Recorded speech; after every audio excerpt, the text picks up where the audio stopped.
All right, everybody. 1.21 snapshot season is in full swing. Last week we got the crafter. This week we get a bunch of new blocks that were seen in the trial chambers during Minecraft Live. Let's start off with the new copper blocks. This is chiseled copper, and I've laid all these out so you can see the different levels of oxidation from none to exposed to weathered to oxidized. I got that order right? Anyway, these are all in waxed forms so that they're not changing their state as I'm recording the video. Chiseled copper is the only one of these that can only be made using the stone cutter, but quite frankly, you should always use the stone cutter when possible, is advice that I should listen to when I'm playing the game. But anyway, that's because it's a good deal, right? You take one block of copper, and then that turns into 4 chiseled copper, and I don't think that's just a snapshot bug, because that's always been the case for cut copper as well. And it looks pretty cool. It's a nice new building block to add to the palette for people who build more than I do. This next block here is pretty great because it's a great.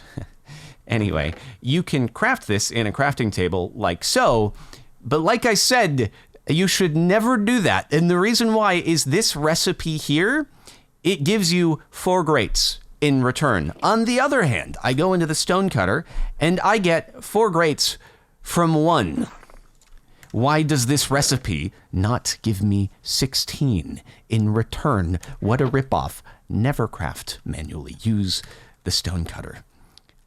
I'm telling myself this just by the way. Anyway, next up we have copper doors, as you saw during Minecraft Live, or maybe not if you didn't watch it. Anyway, this you can make with it's a standard door crafting recipe, but it's not using copper ingots. It's using blocks of copper. You get 3 doors in return, and they oxidize over time. These are the different stages, and it looks pretty nifty. We have trapdoors as well, which you can, stack awkwardly on top of each other like so. The crafting recipe is akin to a wooden trapdoor crafting recipe rather than iron, right? You might expect because it's metal you would do a 2x2, but you don't, because that would give you something else, right? And I don't use copper very often. Anyway, you get 2 trapdoors in return, but again, copper blocks, not copper ingots. Okay, last but most certainly not least, we have the copper bulbs, which I put in reverse order from everything else for some reason. But before I tell you more about these, I want to show you something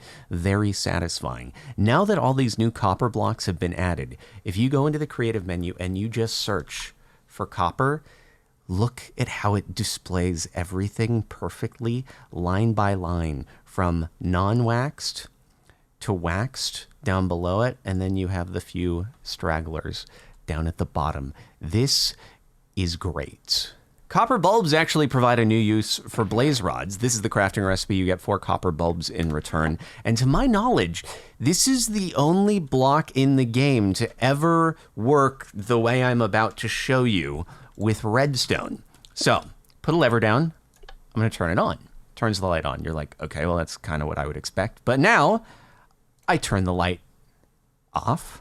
Wait a second, the lever's off, but it's still turned on. And now if I flip the lever again, it turns off, despite the fact that it's receiving a signal. And I flip it again, and it stays off. So it reacts to redstone pulses. And you'll see on the on flick, it has this little red dot in the center showing that it has redstone being input into it, whereas now that I turn it off, it's going to maintain its light, but it shows, okay, it doesn't have a redstone signal being received. So the next pulse that comes in, it's going to disable, but show that there is a redstone input, and then completes the cycle and goes to off. So as far as I'm aware, this is the only block that without further wiring, you can just do a light switch with a button, which is pretty cool, right?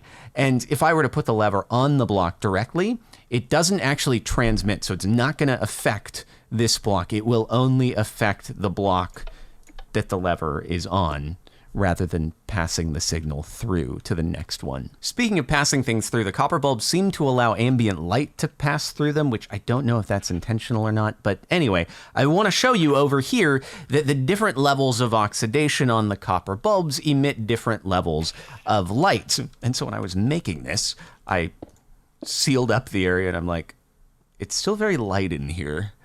I can't impact gamma. We're We're after 1.18. I'm very confused what's happening. So then I had the thought, okay, wait, let me just seal up all of the different lights, and all of a sudden it's dark. So they allow light to go through. Again, it wasn't mentioned in the update log, but just a thing that I happen to have noticed. But anyway, so let's start off with the completely not oxidized copper bulb over here, and it emits a light level of 15. So, you know, it gets pretty bright in here. Then we can toggle it back off. Maybe I should have used buttons. But then we get to the next level of oxidation, the exposed. This is a light level of 12. So just slightly more dim. Then we move over to the weathered. And now you start to see a bit more of a difference between just the standard copper and the weathered. And then we bring it all the way to the oxidized, and that's only a light level of 4. So very, very dim. You mostly just see the one square on the ground illuminated, and then you can get that direct contrast. That versus that. So maximum, minimum. But again, you can, you know, toggle these through their states by just using your axe, and then it brightens up. All right, moving along to the next set of blocks that we saw in the trial chambers, which is the pallets of Tuff.